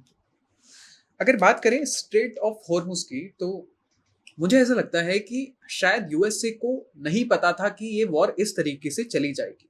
स्ट्रेट ऑफ हॉर्मुज को लेकर यूनाइटेड स्टेट्स ऑफ अमेरिका हर बार कहता रहा कि ये ब्लॉकेड नहीं करेगा। आपको नहीं लगता कि यूएसए ने बहुत हल्के में ले लिया ईरान को, और उस चक्कर में पूरी दुनिया आज भुगत रही है? कहते हैं ना, एक मछली तालाब में अगर खराब आ जाए तो सबको खा जाती है। तो एक ट्रंप सबके लिए आपदा बन गया। आज पूरा एशिया इससे प्रभावित है, आज पूरा मिडिल ईस्ट इससे प्रभावित है, सिर्फ एक ही जने की बेवकूफी की वजह से, डोनाल्ड ट्रंप। मैं अमेरिका नहीं बोलूंगा, मैं सिर्फ डोनाल्ड ट्रंप बोलूंगा। अमेरिका को इस टाइम डोनाल्ड ट्रंप चला। और स्टेट ऑफ हॉर्मुज अभी ये तो शुरुआत है, अभी तो 3 और है जो लोगों को नहीं पता, आएंगे और धीरे धीरे। अब साउथ एशियन अभी देखते जाइए। ऐसा स्टेट ऑफ हॉर्मुज मैंने क्या बोला, ये पहला हथियार है। देखिए, ईरान जो भी वॉर कर रहा है ना जी, एक वॉर होती है war through missile, war through bomb, दूसरी वॉर होती है इकोनॉमिक वॉर। ईरान आपके सेंटिमेंट से भी खेल रहा है, ईरान डिप्लोमेटिकली भी आपको मार रहा है, इकोनॉमिकली भी आपको वीक कर देगा। मुझे अगले 6 महीने साल भर में अमेरिका बहुत वीक नजर। देखिए अमेरिका को इस मैन्युफैक्चरिंग तो है नहीं ना। ईरान ने इंडिया की 2 शिप्स क्यों छोड़ी? लोग मुझसे पूछते हैं कि क्यों छोड़ी। अरे भाई कोविड के अंदर अगर चावल ईरान को खाने थे तो किसने सप्लाई करे? इंडिया। ऑयल अगर ईरान के पास है, इंडिया को ऑयल की रिक्वायरमेंट है, वो रूट है, वो चैनल है, अल्टीमेटली चावल की तो चाहिए। And we are one of the largest producers of rice. तो ये सब चीजें पैरेलल चलेगी। ठीक है अंकित सर, बहुत सारे astrologer, I am not sure कि आप इसका जवाब देंगे या नहीं देंगे, बहुत सारे एस्ट्रोलॉजर्स ने ये क्लेम किया है कि आने वाले टाइम में इंडिया भी इस वॉर में इंक्लूड हो जाएगा किसी ना किसी तरीके से, डायरेक्टली और इनडायरेक्टली। आपका ओपिनियन है कि आपको भी लगता है कि इस तरीके से चीजें हो सकती है? मुझे नहीं लगता सर। इंडिया बेसिकली न्यूट्रल रहेगा इसमें। देखिए इंडिया की शुरू से एक पॉलिसी रही है कि we will not hit you first but we will not allow you to hit the second. भाई पहले हम वार करेंगे नहीं, दूसरा हम करने नहीं देंगे। इंडिया की शुरू से एक पॉलिसी रही है। आप पाकिस्तान वाला किस्सा देख लीजिए, शुरुआत इंडिया नहीं करता, शुरू से पीस में बिलीव करता है। हम लोगों को सिखाया जाता है, ठीक है सिविक सेंस नहीं है, लेकिन ये जरूर सिखाया जाता है कि दुश्मन को पहले वार मत करो। दिल्ली के ex chief minister mister Arvind Kejriwal ने हाल फिलहाल में एक स्टेटमेंट दी। उन्होंने कहा कि इंडिया को नॉन अलाइनमेंट मूवमेंट के टाइम पे वापस चले जाना चाहिए, यानी कि उनको लगता है कि इंडिया न्यूट्रल नहीं है। आपका ओपिनियन इस पर क्या है? सर इस बारे में कहना बहुत मुश्किल है। और देखिए जहां तक अरविंद केजरीवाल जी की बात है, कुछ भी बोल सकते हैं। ठीक है, ठीक है, आजाद देश भाई, डेमोक्रेटिक, हम लोग डेमोक्रेटिक। आज मैं अपने खुल के जब विचार व्यक्त करता हूँ तो उनका भी अधिकार है करने का, कर सकते हैं, कौन रोकने वाला है। लेकिन मुझे शायद अपने आईटी मिनिस्टर से एक चीज जरूर मैं दरख्वास्त करूंगा कि मुझे एक चीज बहुत मन से बहुत बुरा लगता है जब मीम्स बनते हैं, चाहे वो हमारे अरविंद केजरीवाल जी हो, चाहे वो हमारी रेखा गुप्ता जी हो, चाहे ये हमारे देश के मोदी जी हो। देखिए किसी भी सेंट्रल मिनिस्टर्स, किसी भी एमएलए, किसी भी एमपी या कोई भी गवर्नमेंट सर्वेंट, इसके ऊपर मीम्स या रील्स या कोई भी नेगेटिव अगर आप कंटेंट डालते हैं, आप ओवरऑल डिस्कशन कीजिए, तो मुझे लगता है कि उसके चैनल को बैन कर देना चाहिए और एक स्ट्रिक्ट गाइडलाइंस या इंस्ट्रक्शंस मिनिस्ट्री ऑफ आईटी ये जारी करें इनको कि भाई ये हम लोग गवर्नमेंट सर्वेंट्स हैं। आपने इन लोगों की लाइफ देखी है? सुबह 5 बजे से लेकर रात के 11 बजे तक बहुत हेक्टिक शेड्यूल, बहुत हेक्टिक है। हम लोग बुराई कर देते हैं, सीएम ऐसी, सीएम वैसी, अरविंद केजरीवाल जी ऐसे, रेखा जी ऐसे। आप एक दिन इन लोगों के साथ जब बिताएंगे तो आपको पता लगेगा कि इन लोगों की लाइफ इजी नहीं है। अंकित सर, आपको नहीं लगता कि दिल्ली की जो चीफ मिनिस्टर रेखा गुप्ता जी हैं, उनको शायद इसलिए ज्यादा क्रिटिसाइज किया जा रहा है कि वो एक बतौर एक विमेन चीफ मिनिस्टर बनी है, या फिर ऐसा किया जा रहा है कि दिल्ली में जो भी चीफ मिनिस्टर आता है उसको क्रिटिसाइज ही किया जाता है? सर दिल्ली के लोगों की आदत हो चुकी है क्रिटिसिज्म। देखिए गाली देना पहली आदत, क्रिटिसाइज करना दूसरी आदत, सिविक सेंस 0 तीसरी आदत, और अच्छे काम को डबल क्रिटिसाइज करना चौथी। तो ये ना पॉलिटिक्स के अंदर क्या है, politics is a thankless job. आप जितना अच्छा करेंगे ना उतने आप क्रिटिसाइज होंगे। हाल फिलहाल में जो रेखा जी अभी जो क्रिटिसाइज, आप देखिए हमारे यहाँ पे कितनी डेवलपमेंट हुई है। That's true, yes. तो जब कोई अच्छा काम करता है कुछ लोगों को परेशानी होती है। हमारे क्रिटिक्स बहुत सारे हैं। देखिए पार्टीवाद बहुत ज्यादा है, बीजेपी, कांग्रेस, मल्टीपल छोटी छोटी और बहुत सारी पार्टीज। तो बीजेपी कोई अच्छा काम करेगी तो कांग्रेस क्रिटिसाइज करेगी, कांग्रेस कोई अच्छा काम करेगी तो बीजेपी क्रिटिसाइज करेगी। तो वो हैबिट बन चुकी है और मैं बड़ी हैरानी होती है कि ये सब लोग एक है। That's true. मैंने बहुत से ऐसे इवेंट्स देखे जहाँ पे सारे हम डाइनिंग रूम के अंदर बीजेपी वाले, कांग्रेस वाले, मतलब वो सब फैमिली की तरह बैठते हैं। तो मीडिया को दिखाने के लिए कुछ ना कुछ चाहिए ना, और क्रिटिसाइज करा हुआ दिखाता कौन है? मीडिया। देखिए हमारे यहाँ पे शायद 200 चैनल्स होंगे या शायद ज्यादा चैनल होंगे।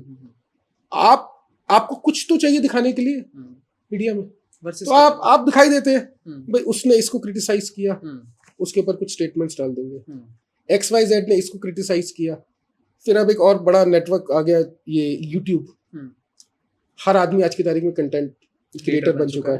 अच्छा, उनको एक ही चीज पता है कि जितना क्रिटिसाइज करेगा ना उतना ज्यादा चलेगा, तो उसको कैश करते हैं। तो आईटी मिनिस्टर से मैं तो बहुत हाथ जोड़ के कई बार विनती भी कर चुका हूँ कि भाई एटलीस्ट जितने गवर्नमेंट सर्वेंट्स हैं, जितने हमारे मिनिस्टर्स हैं, इनके ऊपर मतलब अपने हम लोगों हमारे देश के लिए है ये लोग, हम लोगों को सर्व कर रहे हैं ये लोग, कितनी मेहनत करते हैं, इन लोगों के ऊपर मीम्स या इनका क्रिटिसिज्म ये बंद होना चाहिए। कोई भी हो, चाहे वो XYZ, irrespective of leader of opposition क्यों ना, कोई भी हो सर, कोई भी हो, भाई लीडर ऑफ अपोजिशन भी एक वैल्यू रखता है ना। That's true, yes.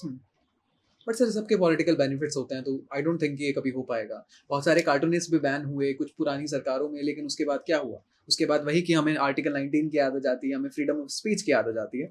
सर बात करते हैं अब कार्बन एमिशंस की।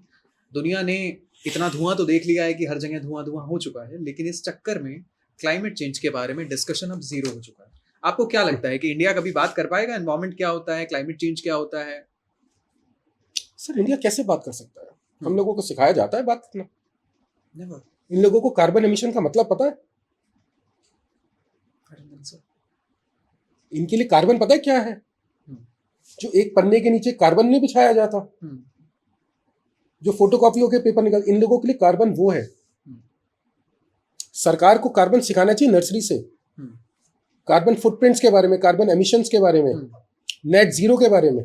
हम लोगों के टारगेट्स पता है सर कितने हैं? 2070 2070। अभी अहेड, मतलब आई डोंट थिंक सो वो टारगेट पूरा कर पाएंगे हम। नॉर्डिक रीजन, लगता है आपको? मुझे नहीं लगता। सोच चाहिए, यूरोपियन यूनियन की सोच है, नेटो की सोच है, तभी शायद उनका टारगेट 2050 है। अब आप नॉर्डिक पे आ जाइए, फिनलैंड, स्वीडन, नॉर्वे, डेनमार्क, 2035, ये भी मैक्सिमम बता रहा हूं मैं आपको। ओके। हम लोग सोचते ही नहीं है। और मैं अपना पर्सनल एक चीज बता देता हूँ, मैंने 10 साल से कार्बन के ऊपर रिसर्च, एनर्जी सेक्टर में काम, जितना आप एनवायरमेंट से प्यार करेंगे, आपको उम्मीद भी नहीं होगी एनवायरमेंट आपको बाउंस बैक करके क्या दे देगा। आज अगर मैं फंसा तो मुझे लगता है शायद एनवायरमेंट की वजह से मैं बाहर निकला हूं। मेरे कोई रिलेशन या मेरे कोई कनेक्ट्स काम नहीं आए। जितना आप पर्यावरण से जुड़ जाएंगे, आप भगवान को उतना अपने करीब मानेंगे।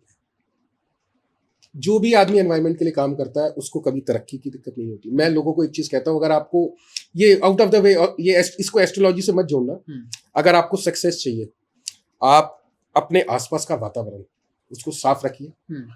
सड़क पे कूड़ा मत फेंकिए, सड़क पे कोई बॉटल मत फेंकिए, कचरे को डस्टबिन में फेंकिए, कचरे को जितना सेग्रीगेट करके आप फेंक सकते हो फेंकिए। दूसरा, अगर कचरा फेंक भी रहा है, अगर आपने उसको उठा दिया, अगर उठा सकते हैं तो वो उठाने के योग्य है। टॉफी का रैपर है, कई बार होता है कि भाई किसी ने कोई थैली फेंक दी, हम नहीं उठा सकते, हम बोल देते कि प्लीज साइड में रखिए।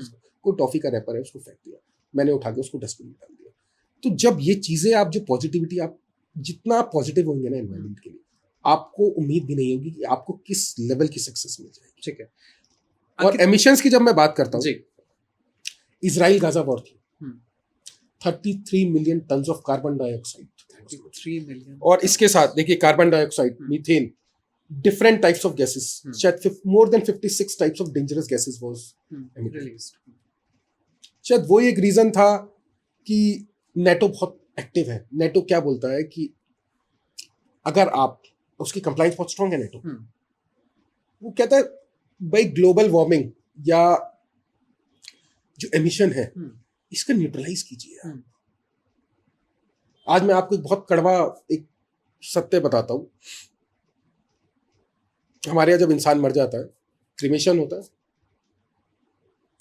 सरकार की सोच, अगर आज मैं सरकार में होता या मैं कोई मिनिस्टर होता तो मैं उसके ऊपर डाइजेस्टर्स लगा देता, जिससे कि जितनी गैसेस, एक इंसान जब मरता है ना, ठीक है, ये हम लोगों के एक ट्रेडिशनल एक रिलीजियस नॉर्म्स है जो कि हम एक फॉलो करते हैं, लेकिन जब इंसान को जलाया जाता है ना, तो उस एरियल डिस्टेंस के 10 किलोमीटर में, 10 किलोमीटर एरियल डिस्टेंस, वहां पे वो गैसेस जाती है।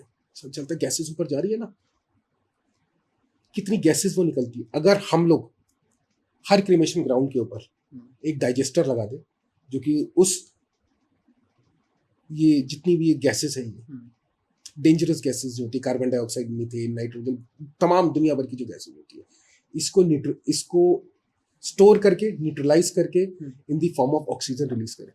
तो आने वाला 10 किलोमीटर का जो एरियल डिस्टेंस है, जो जहाँ पे लोग रहते हैं, उन लोगों को आप देखिएगा, खांसी, जुकाम या स्किन की प्रॉब्लम बिल्कुल सही हो जाएगी। तो सरकार चाहे तो क्या नहीं कर सकती। आज यूएई के अंदर क्रिमेशन बैन है, बर्निंग बैन है। चाहे आप इंडियन हो, चाहे आप हिंदू हो, आप इलेक्ट्रिक कीजिए ना। तो हम लोगों को भी एक चीज समझनी चाहिए, अपने माइंडसेट, अपने माइंडसेट को चेंज करनी चाहिए कि बदलाव अगर अच्छे के लिए है तो वहां पे रिलीजियस नॉर्म्स आपको थोड़ा सा अपने आप को अमेंड करना चाहिए, और ये as a society, as a whole होगा। अभी ये जो वॉर हुई है, ये वाली जो पीछे 16 दिन से चल रही है, अमेरिका, इजराइल, ईरान जी, इसके अंदर भी शायद 35 million tons of carbon dioxide. तो अब ये सोचिए, अब बर्फ पड़ रही है, आपने सुना है मार्च के अंदर हिल्स पे बर्फ पड़ने का? तो ये ग्लोबल वार्मिंग, एमिशंस और ये न्यूट्रलिटी, नेट जीरो, ये जो टॉपिक्स जो नेटो या जो यूरोपियन यूनियन ने उठाए हुए हैं, ये जो एनवायरमेंट ही नहीं रहेगा तो आप और हम लोगों का क्या है? साफ हवा, साफ पानी, ये इंसान की जरूरत है। अंकित सर, जब भी मैंने बहुत सारे पॉलिसी मेकर्स पे इस पे बात करी क्लाइमेट चेंज को लेकर, तो उनका बहुत डायरेक्ट ओपिनियन होता है इस चीज को लेकर कि आयुष, हम ना इंडस्ट्रियल रेवोल्यूशन में नहीं थे, हम डेवलप्ड इकोनॉमी नहीं है, हम विकसित भारत बनना चाहते हैं लेकिन अभी बने नहीं है, तो हमें ना चाहते हुए भी हमारे कार्बन एमिशंस होंगे। लेकिन आपको नहीं लगता कि हम बहुत बड़ा एक्सक्यूज दे रहे हैं? 100% एक्सक्यूज है सर, 100%। देखिए, कार्बन एमिशंस, कार्बन न्यूट्रलिटी, आपकी एक फैक्ट्री है, आप अपनी मैन्युफैक्चरिंग प्रोसेस को कट करके या उसको प्रिसाइज करके, कंसल्टेंट से आप कंसल्ट करके आप उसको भी, अपनी फैक्ट्री को भी नेट जीरो फैक्ट्री बना सकते हैं या ग्रीन फैक्ट्री बना सकते हैं कि जितनी एमिशंस है वो न्यूट्रलाइज हो जाए या ऑफसेट कर सकते हैं। IoT डिवाइसेस आते हैं भाई, हम लोग क्या है, हम लोग बदलना नहीं चाहते, हम लोग एक्सक्यूज दे देते हैं। और आने वाला समय, इंडिया की सीमेंट इंडस्ट्री, इंडिया की एविएशन, इंडिया की रबर इंडस्ट्री, इंडिया की पेपर इंडस्ट्री, स्टील, पेपर, तमाम ऐसी इंडस्ट्रीज है जिन लोगों को आने वाले टाइम के अंदर इंडस्ट्री को रन करने के लिए they will be required to buy carbon credits, जिसके बात होने शुरू हो गई है जी।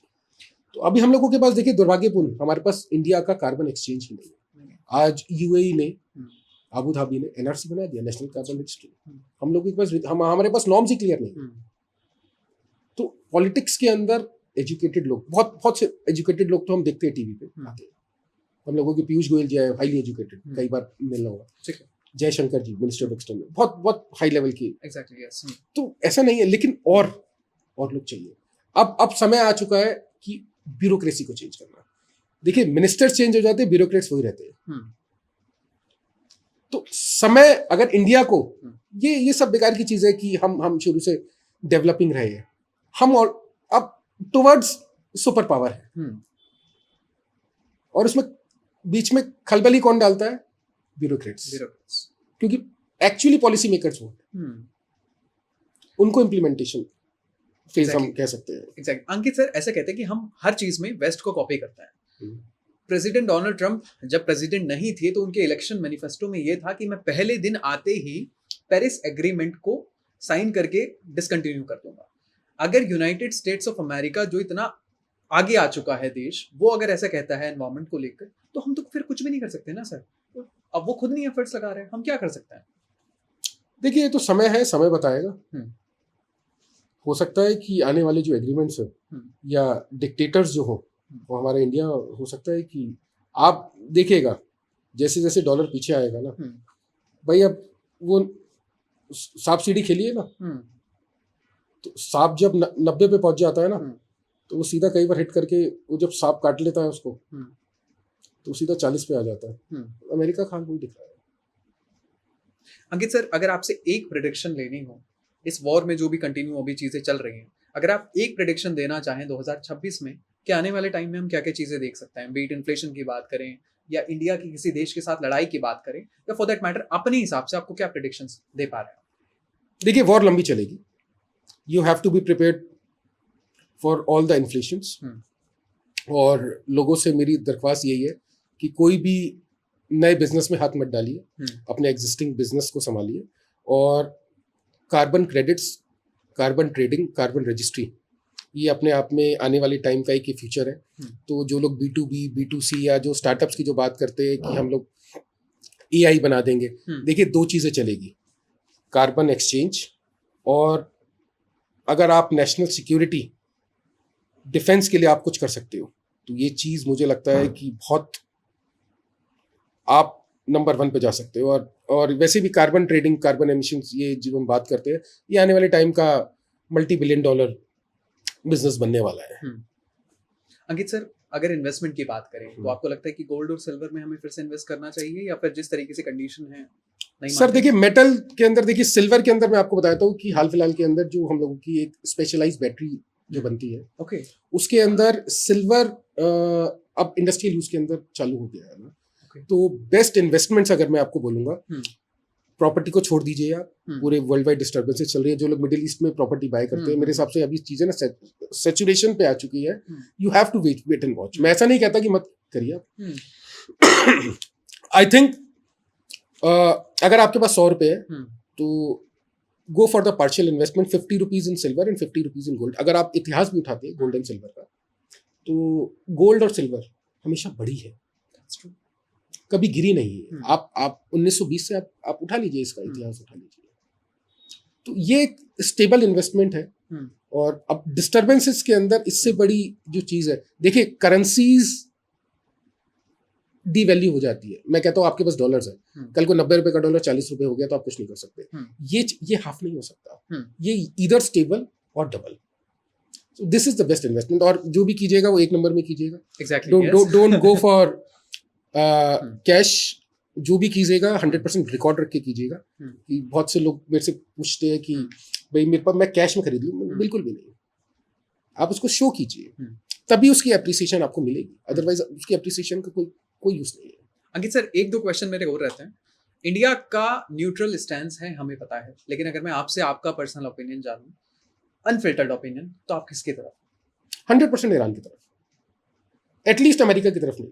देखिए मेरे को या इंडियंस को अगर अमेरिका की वजह से कोई भी तकलीफ आएगी, अगर ये तकलीफ हमारे को ईरान की वजह से आती तो शायद मैं कहता कि मैं ईरान की तरफ नहीं हूँ।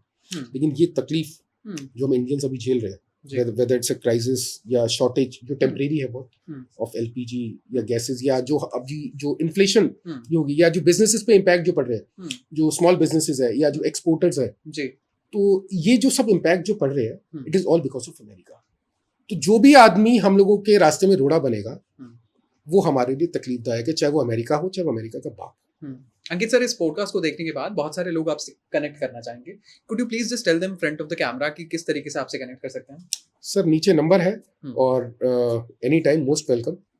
और पॉजिटिव चीज़ों के लिए तो, और सोसाइटी फैक्टर्स के लिए, अगर अपलिफ्टमेंट, सोसाइटी अपलिफ्टमेंट के लिए तो जितना आप करा सकते हैं, मैं तो खुद हाथ जोड़ के बोलता हूँ इस चीज़ों को कि अच्छी चीज़ें जितना सोचेंगे उतना होगा। और खासकर एनवायरनमेंट के बारे में जरूर सोचिए। आप एक महीना पॉजिटिव सोचिए एनवायरनमेंट के बारे में, और एनवायरनमेंट के लिए कुछ पॉजिटिव कीजिए। आप जितने एस्ट्रोलॉजर्स आजकल ही चलते हैं ना कि आप ऐसा कर लीजिए या ये मूलांक और ये सब, प्लीज आपकी एस्ट्रोलॉजी आपका कर्म है।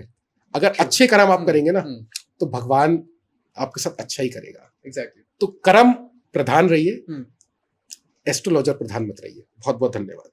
अंकित सर, हर पॉडकास्ट में 1-2 क्वेश्चन मेरे और रहते हैं। हर पॉडकास्ट में मैं मेजॉरिटी ऑफ द गेस्ट से एक क्वेश्चन करता हूँ, कभी जिंदगी में कोई मलाल रहा किसी चीज का? मलाल तो बहुत सारे। मलाल कौन से वाले मलाल बताए आपको, ये बता दीजिए आप, जो आप पॉडकास्ट पे कंफर्टेबल हो बताने के लिए। देखिए मलाल तो ऐसे बताना बहुत मुश्किल है। सबसे बड़ा मलाल मुझे जो लगता है वो यही लगता है कि शायद मैं गुटखा या पान मसाला बंद नहीं करा पाया। हमारी पॉपुलेशन, मुझे बहुत तकलीफ होती है देख के, जब मैं डेटा देखता हूँ कि 20% हमारी पॉपुलेशन गुटखा और पान मसाले का सेवन करती है। और मेरा ये देख के कई बार चीजें मेरे को अच्छा नहीं लगता, और ये मेरे अंदर ना मलाल है, और ये मरते दम तक रहेगा। मैं मरने से पहले एक ही चीज देखना चाहता हूँ, और मैं नरेंद्र मोदी जी से भी गुजारिश करूंगा, एक हमारे एनवायरमेंट मिनिस्टर जो है उनसे भी मैं गुजारिश करूंगा कि एक ख्वाहिश पूरी कर दीजिए, गुटखा और पान मसाला इसको बैन कर दीजिए। अंकित सर, जो भी लाइफ में इंसान अगर डिमोटिवेटेड है या फिर कई बार इंडिया को हम क्रिटिसाइज कर देते हैं कि यार being Indian is a very bad thing, है ना, कहीं हम विदेश में जाके कह देते हैं बड़े आसानी से। उन लोगों को अगर कुछ कहना है या कुछ भी मोटिवेशन देना है या फिर इस देश की खूबसूरती के बारे में बताना है, तो कुछ बताना चाहेंगे आप? देखिए, जब तक आप फंसते नहीं ना, तब तक आपको देश याद नहीं आता। मैं भी बहुत सोचता था कि मैं मिडिल ईस्ट में जाके सेटल होऊंगा, भगवान ने सब कुछ दिया है। जब वॉर में फंसा ना, तो सबसे पहले एक ही चीज़ याद आई, वतन, इंडिया, इंडिया का कल्चर, इंडिया का खाना। जिस दिन इंडिया में लैंड किया, उस दिन सबसे पहले घर से कि भाई मुझे ताज़ा फुलके खिला दो। आपको बड़ी हैरानी होगी, मेजॉरिटी जितने भी जो हमारे जो फूड जॉइंट्स है ना, 85%, मैं 15% नहीं करा, 85% फ्रोजन फूड खिलाते हैं। ऐसे बम्प आ जाता है पेट के, ब्लॉटिंग। तो घर का खाना, हिंदुस्तानी कल्चर, हिंदुस्तानी ट्रेडिशन तो वो है कि पूरा वर्ल्ड उसको एक्सेप्ट कर रहा है। और हम लोगों का दुर्भाग्य ये है कि हम वेस्ट को कॉपी कर रहे हैं। आप फॉरेनर्स को देखिए, इस्कॉन के अंदर फॉरेनर्स ज़्यादा मिलेंगे, इंडियंस कम मिलेंगे। तो आपको ऐसा कल्चर, ऐसा वाइब्रेंट इंडिया मिला हुआ है, ऐसा खाना मिला हुआ है, south Indian, north Indian, Mughlai, कितने प्रकार के आपके खाने। उसके बाद अगर आपकी संतुष्टि नहीं है तो भगवान भी आपका कुछ नहीं कर सकता। मैं तो एक ही चीज़ बोलूँगा, India was the best, India is best, and India will always remain the best. Mr. Ankit Jain, thank you so much for this beautiful discussion. It was I still do have 2000 plus questions, क्योंकि मुझे लगता है कि जब politics की बात होती है तो डिस्कशन बहुत अच्छा चला जाता है। कोशिश करेंगे हम दोबारा से डिस्कशन करने की। Once again, thank you so much sir for this beautiful discussion. And हमने आज बहुत सारी चीज़ों को लेकर बात करी, जियो पॉलिटिक्स पे, अभी हाल फिलहाल में क्या चल रहा है, आने वाले टाइम में क्या हो सकता है और उससे आगे भी क्या होने वाला है, और यूनाइटेड स्टेट्स ऑफ अमेरिका को लेकर हमने आज बहुत मुखरता के साथ बात की। So I Ayush D Gupta signing off. अपना बहुत ख्याल रखिएगा। Thank you so much. जय हिंद। Thank you.